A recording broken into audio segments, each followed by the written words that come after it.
Hey guys, welcome back to Shep Talk Movie Reviews. Today we'll be reviewing Good Boys. But before we get into that review, just a couple of admin notes. First, I am trying to get my channel to 100 subscribers. So if you like what you see here, please remember to like, share, and subscribe. It does help my channel out greatly, and I truly appreciate it. 2, I am doing a giveaway for the month of August, and the details for that giveaway will be at the end of this video, so stay tuned. Quick synopsis. First off, it's kind of hard to come up with a synopsis for this video without giving away too much. But the best thing I could think of is, the day in the life of 3 middle school boys. First off, right off the bat, I wanted to come out and say, when I saw the trailers for Good Boys, the red band and the green band trailers, I was on the fence because it looked to me like it was going to be one of those. It's going to be either one of two things. It's going to be really good or a dumpster fire. I will say it's not a dumpster fire. It is entertainment, but it's not the greatest comedy of all time. And it's obviously not the worst comedy of all time. And even not of 2019. But I will say though, one of my major complaints, and I've talked about this in other movies and other videos, is that I'll say the majority of the good comedic parts in this movie are in the trailer. So if you've seen the trailers, if you've seen the red band, the international, and the green band trailers, you've seen the majority of the good scenes in this movie. Now, I won't say that all the good scenes are in the trailer, like some other movies have done. And that's what probably saves it for me, is that there are some really, really good scenes, some really, really funny scenes in this movie that we didn't get to see in the trailer. But I will say probably about 80 to 85% of this, of the good scenes. How many times can I say good scenes? Were in the trailer. So to me, it felt like from the majority of this movie, I was just watching an extended trailer. Not that that's a bad thing, but I wish movies would, if you're going to show us or give us so much, give us some of the stuff that hit the cutting room floor that we're not going to see, that's probably going to be in the unrated version, that is probably going to come in DVD format. So give us some of that, so that way when we go see a theatrical release, that we're not seeing something that we've already seen like 50 times because you've put it in every trailer or every commercial out there. And probably my last true real complaint about this movie, and it's the 3 actors, and it's not because of the overall acting, it's just when they do the emotional scenes, like when they're crying. I don't know, I don't get the feeling that it's supposed to be funny. I got it more in the vein of Ben Stiller crying at the end of Something About Mary, where he's just like bawling, but he's crying just for the comedic effect. And I don't think that's what they were going for, and I put that more on the onus of these guys. These boys are still coming into their own, still learning acting, still becoming, becoming actors really. And so when they went through the emotional scenes where they're crying, it just felt overly comedic, and it really didn't tug at my heartstrings. We laughed more than anything, and I get it. That's what they could have been going for. They could have been going for that Ben Stiller Something About Mary feeling. But I think I would have rather seen it more emotional, more heartstring pulling than funny.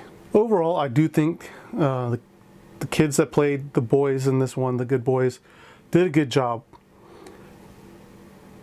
We have Jacob Timberlake playing Max, who his major motivation throughout this movie is that he's one of those romantics. He has this girl in middle school that he wants her to become his girlfriend, but he's on that fence, especially in middle school, where he's not as confident yet to go up and talk to her.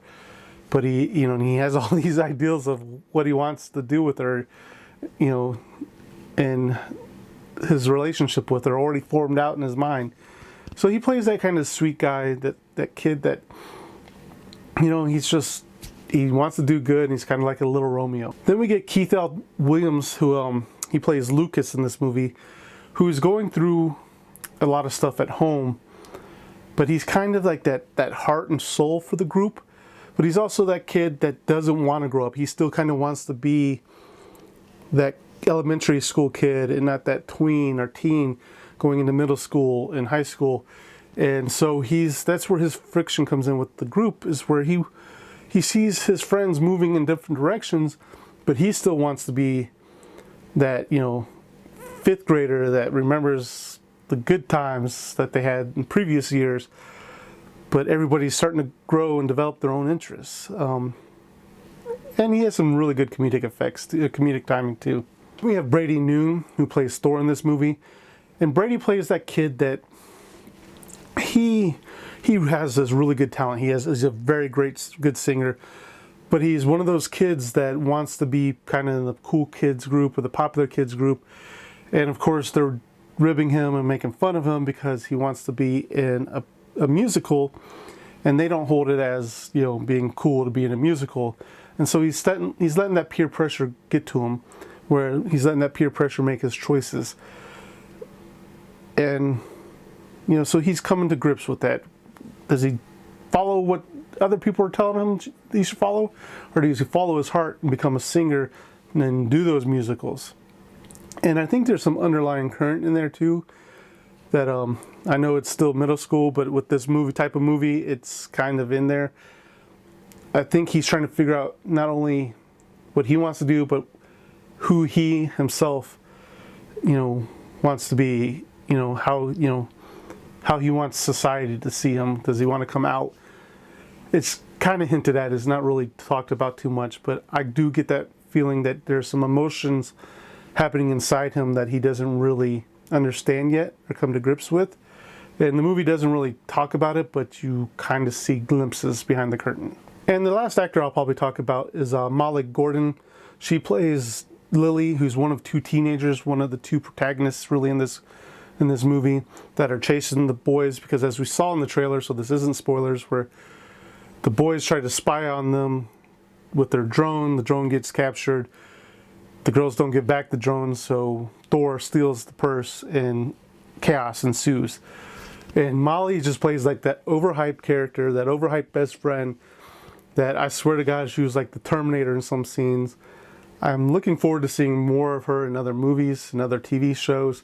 I think she has a really good presence. I think she has some really good comedic timing as well. And when she was on the scene, I think some of the scenes that she was in, I think she pretty much stole the scene. I can't wait to see more of Molly. And I would say, overall, this movie is really enjoyable. And at the heart of it, there's this really emotional message in this movie where these three boys who have been friends since like kindergarten are growing up and finding that, their interests aren't always going to coincide now. One is really getting into girls. The other is really getting into musicals. The other is just kind of, he wants to be still himself. He doesn't want to grow up right now. He doesn't want to, he wants to do the things that he loves and still loves to this day. And they're realizing that their different interests means that they're not always going to be together like they used to be, but they still can be friends. They don't have to split up just because they have those different interests. And that's really the heart of this movie, is that you can still be friends even down the line and not hang out with each other every single day. And I think the message kind of gets buried with how this movie was presented. Yeah, there's crude language, there's sexual situations, there's all kinds of stuff in this movie, which I don't really think you need. I think Seth Rogen and his team put them in there to pretty much have that shock value, especially in the trailers, and be like, oh my God, what is this movie going to be about? Why are they putting these kids in these types of situations? I think you could have taken that out and still had a great, meaningful, coming of age, middle school, story. I think then you're going to hear Cotton. I think we get the shock value, to bring people in the seats to see what this movie is going to be about. I don't think it was absolutely necessary. Did it hurt the movie? I don't think so. It's just kids saying cuss words and getting in sexual situations that you don't think that sixth graders should ever be in. So just to sum it up briefly, I didn't think this movie was as over the top as I thought it was going to be. I thought Seth Rogen was just going to throw everything at us and kind of like a sausage party thing. Underneath all that, it did have a good message. The boys, I think, had good chemistry together. The story was really well done. I think it's a very enjoyable movie. And with that being said, I would give Good Boys 3 out of 5 Sheps. It's not perfect. It does have issues, but overall, it is a good coming-of-age comedy movie. And thank you guys for sticking to the end. Like I said at the top of the video, I am doing a giveaway for the month of August. It is for a signed 8x10 photo of Michael Shanks, best known for playing Dr. Daniel Jackson in Stargate SG-1. Now you have to do 3 things to enter. The first is to be a subscriber to my channel. And what that means, if you have your subscription set to private, please set them to public so that way I can verify that you are an actual subscriber to my channel. I'll have the description on how to do that in the details down below, or the details in the description down below.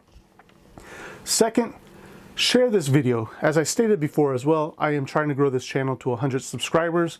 So when you share this video, it does help my channel grow and reach other people that will not have seen this if you didn't share it. And third, tell me what your favorite tween teen movie is. And guys, as always, thank you for watching, and I'll see you at the next review.